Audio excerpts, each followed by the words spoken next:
The wind cut like a blade, fierce and unforgiving. Flurries swirled around the empty streets of the city as evening settled into a frozen silence. Most people were inside, wrapped in warmth and unaware of the bitter cold blanketing the world. But not her. Amelia stood at the bus stop, coat too thin, shoes too worn, and heart too tired. She'd just finished a 14-hour shift at the hospital. The overnight trauma cases had taken their toll, children in pain, families in tears, patients who didn't make it. As a nurse, Amelia was used to holding back her emotions, but tonight, it was too much. And now, after all that, the bus was delayed again. She rubbed her hands together, trying to ignore how numb her fingers were. Her phone was dead, her wallet almost empty, and her apartment, cold and barely livable, was miles away.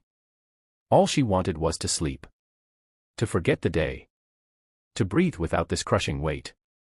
She didn't notice the car at first. Sleek, black, elegant. It belonged to another world, one she had no place in. The car slowed near the bus stop, tires crunching over snow. She didn't look up. She assumed it would drive past like everything else in her life had. But then the window rolled down. "Hey." She glanced up, startled. The voice was deep. Warm. Confident. The man inside looked out at her, concern creasing his brow. "You're freezing," he said. "Get in." Amelia blinked. "I'm fine." "No, you're not," he said simply. "You look like you're about to fall over." "I'm waiting for the bus," she replied, trying to steady her voice. "It'll come." "It's not coming for another 40 minutes, he said. "And by then, you'll be half frozen." She hugged herself tighter. "I can't just get into a stranger's car." The man opened the door from the inside and stepped out. He wasn't just any man. He was tall, commanding. His tailored coat screamed money. His presence screamed control. But his eyes, blue and steady, held something else. Kindness. Urgency. "I'm not a stranger. I'm Jason Maddox." The name hit her like a shock. She'd seen it before. On buildings, on magazines. CEO of Maddox Enterprises. The billionaire. The man who practically owned half the city. "I don't care if you're Superman," she muttered, teeth chattering. "I'm not going anywhere with you." Jason didn't flinch.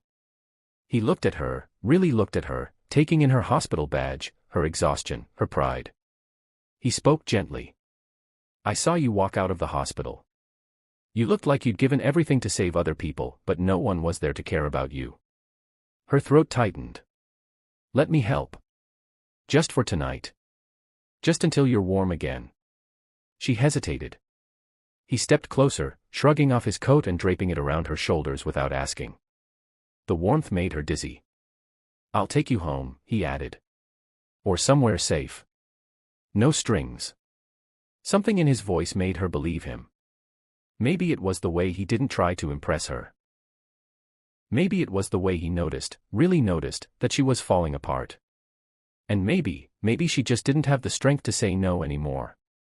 Amelia nodded. He opened the door for her like a gentleman, and she climbed in. The car was warmer than anything she'd felt in weeks. The leather was soft, the scent clean and masculine. Jason slid in beside her, quiet, respectful. He didn't press her with questions. He just turned up the heat and drove. She stared out the window, unsure what she'd just done. Accepting a ride from a billionaire stranger. Was she crazy? "You're a nurse," he said after a while. "Yes." "Long shift." She nodded. "Too long." He didn't push further. But his hands tightened on the wheel.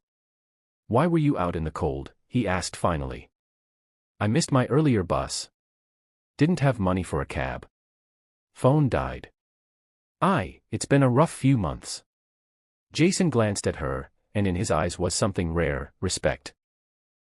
"You save lives and still can't afford a warm ride home," he muttered. "That's wrong. It's reality. Not one I'm okay with." She looked at him. "Why do you care?" His jaw flexed. "Because I've been in the cold before, too." That surprised her. "You're a billionaire." I wasn't always. And money doesn't keep you warm when your heart's frozen. There was silence after that. Deep, thoughtful. Then he asked, "What's your name?" "Amelia." "Nice to meet you, Amelia," he said, and the way he said her name made her feel seen. Real. He didn't take her to her rundown apartment. When they arrived, it was to a penthouse that made her breath catch. "I said I'd take you somewhere safe," he said softly. "This is safe." She didn't know whether to cry or run. "I shouldn't." "You're not staying out there tonight," Jason said firmly. "There's a guest room. You'll have privacy. And food. And warmth." Her pride battled her exhaustion. But in the end, her shivering body won. She followed him inside. The elevator opened into his home directly. It was breathtaking, glass windows overlooking the skyline, soft lights, elegant furnishings. But none of it felt cold or flashy. It felt lived in. Jason handed her a towel and a robe. "There's a bathroom through there. Take your time. I'll make tea." She nodded numbly. In the bathroom, Amelia looked at herself in the mirror. Pale skin. Dark circles. Her hands trembled as she ran them under hot water.